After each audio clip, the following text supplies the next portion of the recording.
Vai tu zini, cik stuldam tev jābūt, lai patiešām ticētu, ka tā ir cilvēktiesība, nevis nopietna garīga slimība? Viedoklis, un tavs viedoklis ir šausmīgi neglīts. Es domāju, ka tu esi šausmīgi neglīts. Vai tu tiešām mēģini man pateikt, ka transpersonu kustība uzskata, ka man vajadzētu uz to skatīties un domāt, ka tā ir sieviete? Jūs visi esat pilnīgi sajukuši prātā. Mans komentāros tagad ir vesels bars ar transpersonām, kas labi iziet par cisdzimumu cilvēkiem un cenšas izpatikt citiem, un viņi man saka, ka es padaru sabiedrību sliktāku mums visiem, būdams pats un daloties savā pieredzē. Ļaujiet man jums pateikt, jums ir nenormāla privilēģija iziet par cisdzimuma cilvēku. Ne visi no mums vēlas dzīvot pēc sabiedrības gaidām, dzimumu normām un skaistuma standartiem.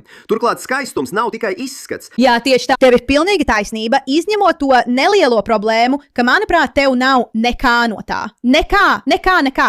Ne ārējā skaistuma un, diemžēl, arī ne iekšējā skaistuma. Arī par viedokli, un tavs viedoklis ir šausmīgi neglīts. Man ir vesela kaudze transpersonu, kas labi iziet par cisdzimumu cilvēkiem un cenšas izpatikt citiem.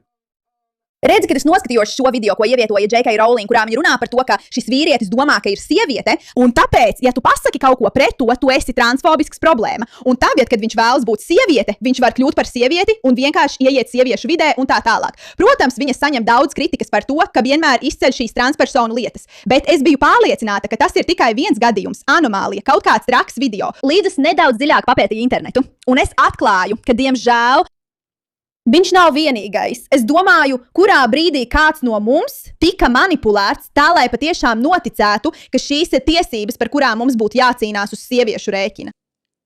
Un nevis nopietna garīgās veselības problēma. Ak, manas acīs. Manas acīs. Manas nabaga acis. Kas tas vispār ir? Viņš ir saģērbies kā cūka.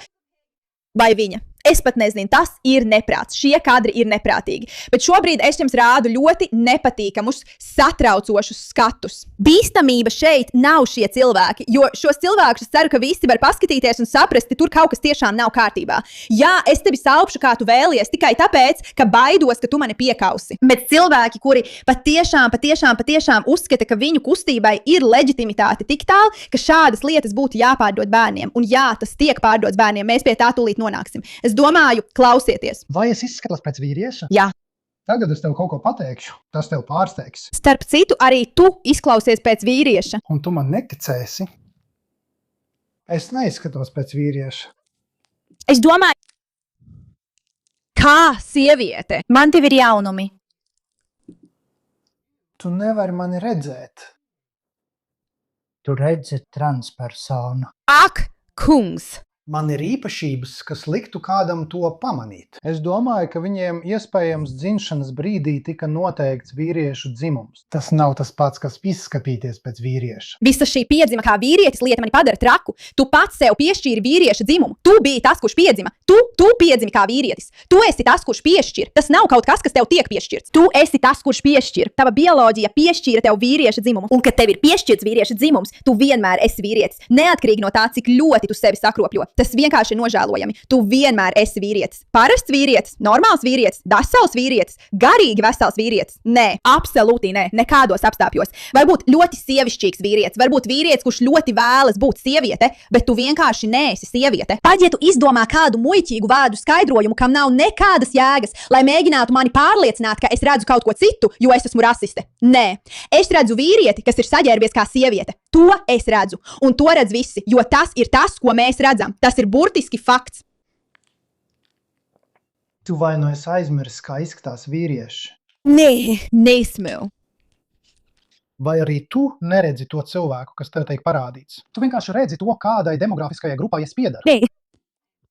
Es tevi redzu un dzirdu ļoti labi, cilvēki. Es tevi redzu. Es tevi redzu un dzirdu. Un es zinu, ka tu noteikti neesi sieviete. Bet lūk, kā ir. Mēs tūlīt pievērsīsimies tam, kā tas skar bērnus, jo tas patiešām ir satraucoši. Viņi patiešām ir nonākuši līdz tam, ka tic tam. Viņi patiešām tam tic, ka viņiem ir jāiestājas par savām tiesībām. Viņiem nav pietiekami daudz tiesību. Viņiem nav pietiekami daudz tiesību. Lielākā daļa pat nezin, par kādām tiesībām tu runā. Fakts, ka šī garīgā neveselība ir pārvērsta par cilvēktiesību cilvēktiesībām pats par sevi ir cilvēktiesību trūkums.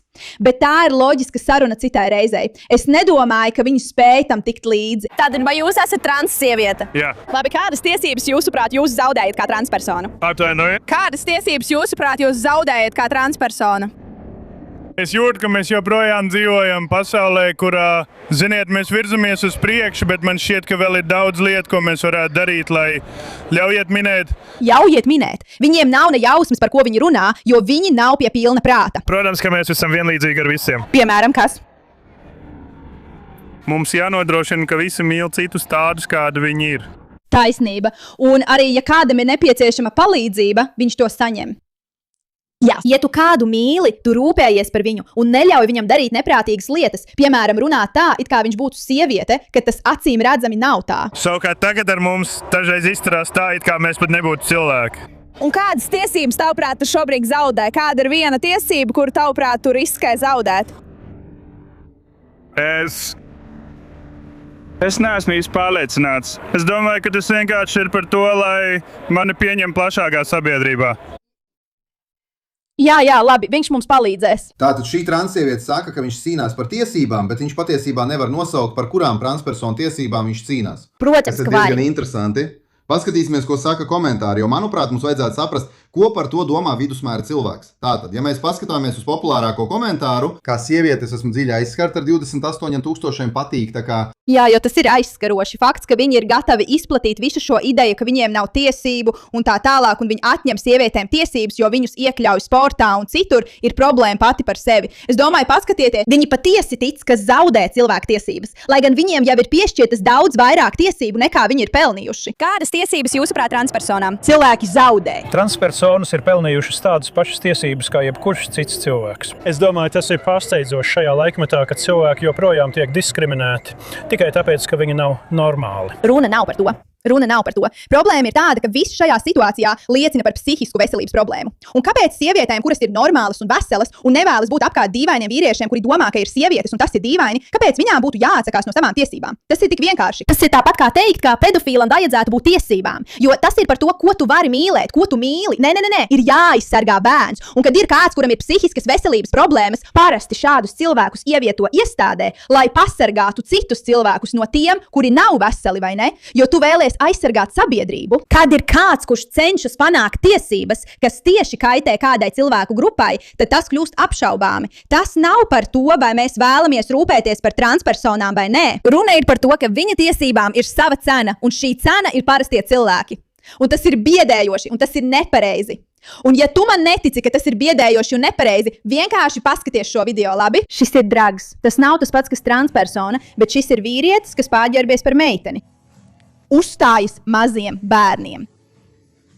Mazi bērni. Tas ir nepareizi, un tas ir neomulīgi un neērti, un es domāju, ka jūs visi tam piekristu. Arī šis ir neērti. Liels. Tātad, kurš zina, kas notiks? Bet sākam. Vai esat gatavi? Labi.